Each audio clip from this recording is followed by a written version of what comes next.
यह मैं क्या सुन रही हूँ सुगंधा? मीना ने जब यह बात कही तब सुगंधा बोली, क्या सुन रही हो मीना? तुम्हारा पवन के साथ संबंध है? हाँ है।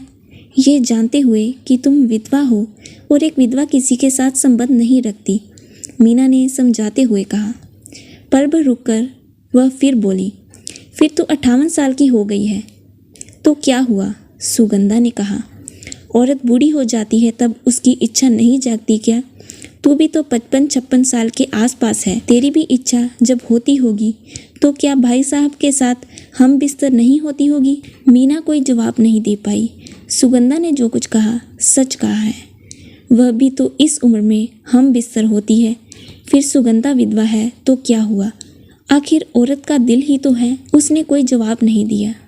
तब सुगंधा बोली, जवाब नहीं दिया तूने जो कहा सच कहा है। मीना अपनी रजामंदी देते हुए बोली, औरत अगर विधवा है तो उसके साथ यह सामाजिक बंधन क्यों? उल्टा सुगंधा ने सवाल पूछते हुए कहा।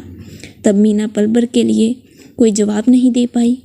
सुगंधा बोली, अगर किसी की पत्नी गुजर जाती है तो वह इधर उधर मुंह मारता फिरे तब यह समाज उसे कुछ ना कहे क्योंकि वह मर्द है, मगर औरत किसी के साथ संबंध बनाए तब वह गुनाह हो जाता है। तो फिर तू पवन के साथ शादी क्यों नहीं कर लेती? मीना ने सवाल किया। आजकल लिव इन रिलेशनशिप का ज़माना है, सुगंधा बोली। क्या दोस्त बनकर नहीं रह सकते हैं? ठीक है, तेरी मर्जी, जो आए वह कर। मैंने जो सुना था कह दिया। नाराज़ होकर मीना बोली, मगर तू 3 बच्चों की माँ है, वह सुनेंगे तब उन पर क्या गुजरेगी? यह सोचा है? हाँ, सब सोच लिया है। क्या बच्चे नहीं जानते कि माँ के दिल में भी एक दिल छुपा हुआ है, उसकी इच्छा जागती होगी? समझाते हुए सुगंधा बोली, देखो मीना, इस बारे में मत सोचो।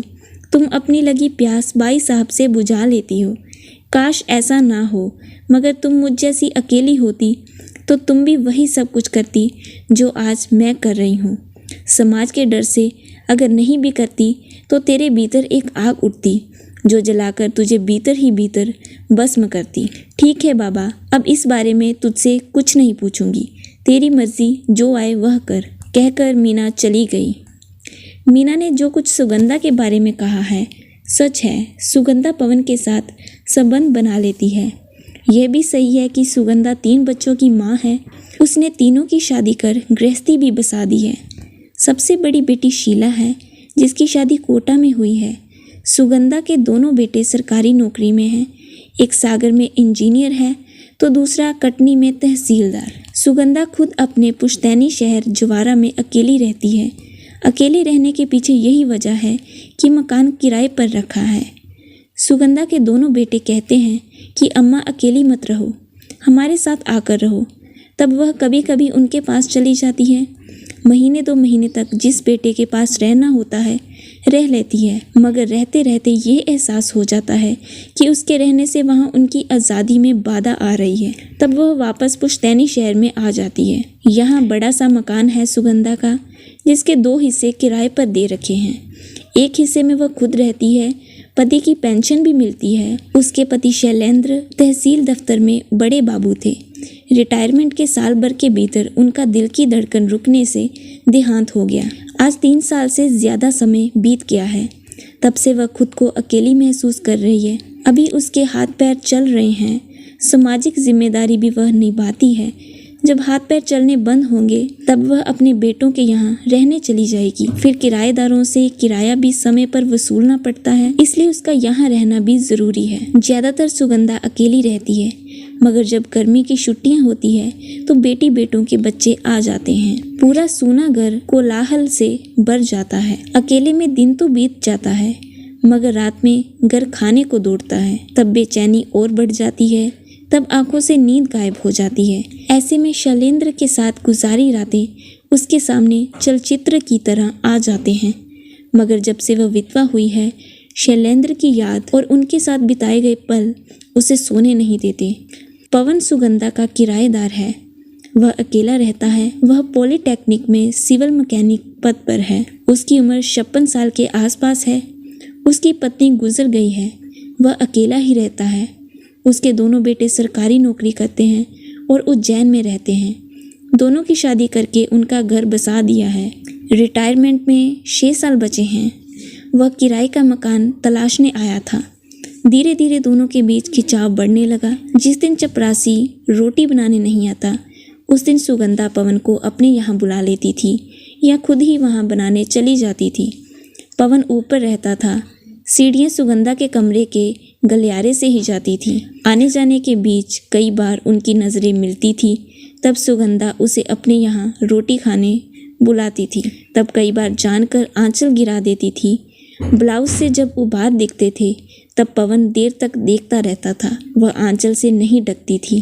अब सुगंधा 58 साल की विधवा है, मगर फिर भी टेलीविज़न पर अनचाहे सीन देखती है। उसके भीतर भी जोश पैदा होता है। जोश कभी कभी इतना ज़्यादा हो जाता है कि वह शटपटा कर रह जाती है। एक दिन सुगंधा ने पवन को अपने यहाँ खाना खाने के लिए बुलाया। उसे खाना परोस रही थी और कामुक निगाहों से देखती भी जा रही थी। वह आंचल भी बराबर गिराती जा रही थी, मगर पवन संकेत नहीं समझ पा रहा था। वह उम्र में उससे बड़ी भी थी। उसकी आंखों पर लाज का पर्दा पड़ा हुआ था। सुगंधा ने पहल करते हुए पूछ लिया, पवन अकेले रहते हो? बीवी है नहीं, फिर भी रात कैसे गुजारते हो? पवन कोई जवाब नहीं दे पाया।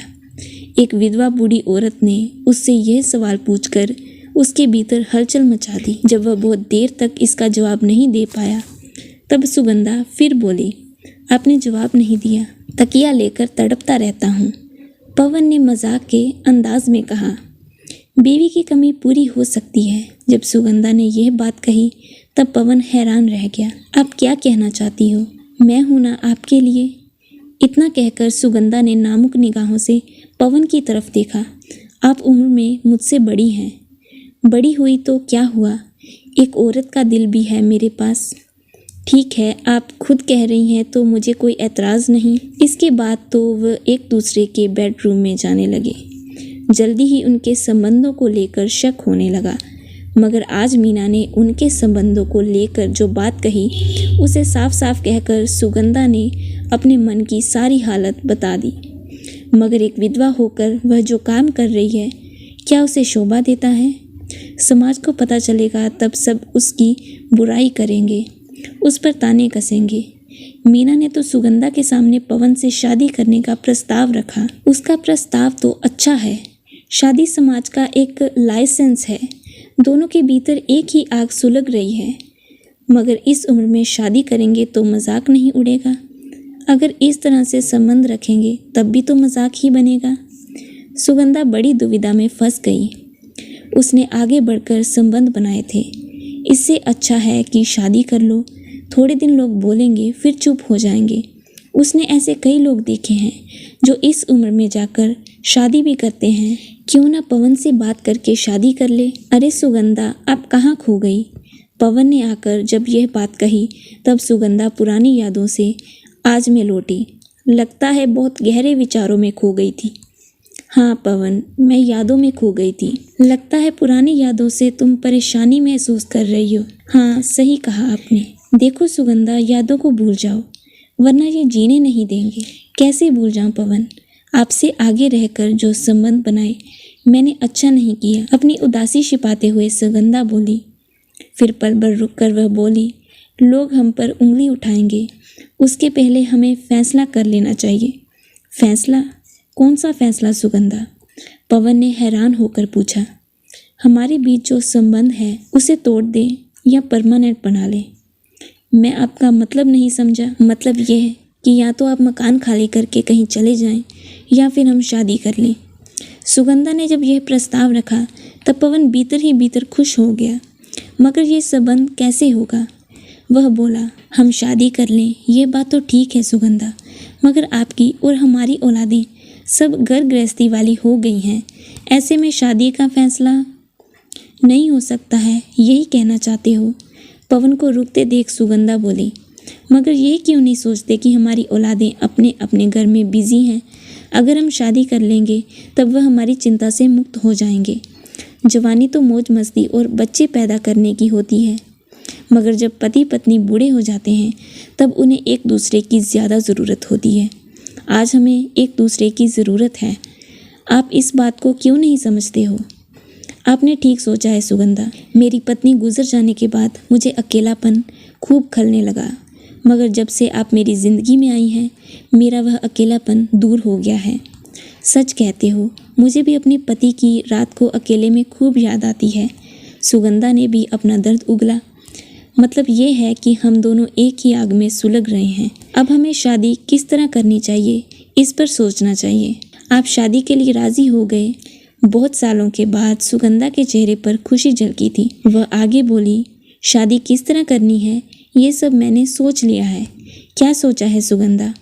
अदालत में गुपचुप तरीके से खास दोस्तों की मौजूदगी से शादी करेंगे। ठीक है, मगर इसकी हवा किसी को भी नहीं लगनी चाहिए, यहाँ तक कि अपने बच्चों को भी नहीं। मगर बच्चों को तो बताना ही पड़ेगा, पवन ने कहा। जब हमारे हाथ पैर नहीं चलेंगे तब वही संभालेंगे। शादी के बाद एक पार्टी देंगे जिसका इंतज़ाम हमारे बच्चे करेंगे। जब सुगंधा ने यह बात कही तब पवन भी सहमत हो गया। इसके ठीक 1 महीने बाद कुछ खास दोस्तों के बीच अदालत में शादी करके वे जीवन साथी बन गए। सारा मोहल्ला हैरान था। उन्होंने अपनी शादी की ज़रा भी हवा न लगने दी थी। 2 बूढ़ों की अनोखी शादी पर लोगों ने उनकी खिल्ली उड़ाई, मगर उन्होंने इसकी ज़रा भी परवाह नहीं की। कोई खुश हो या ना हो, मगर उनकी औलादें इस शादी से खुश थी, क्योंकि उन्हें माता पिता की नई जोड़ी जो मिल गई थी। आपको ये कहानी कैसी लगी हमें कमेंट कर ज़रूर बताएं। इस तरह की कहानियाँ आप यहाँ सुन सकते हैं। कहानी अच्छी लगी तो वीडियो को लाइक और चैनल को सब्सक्राइब करें। धन्यवाद।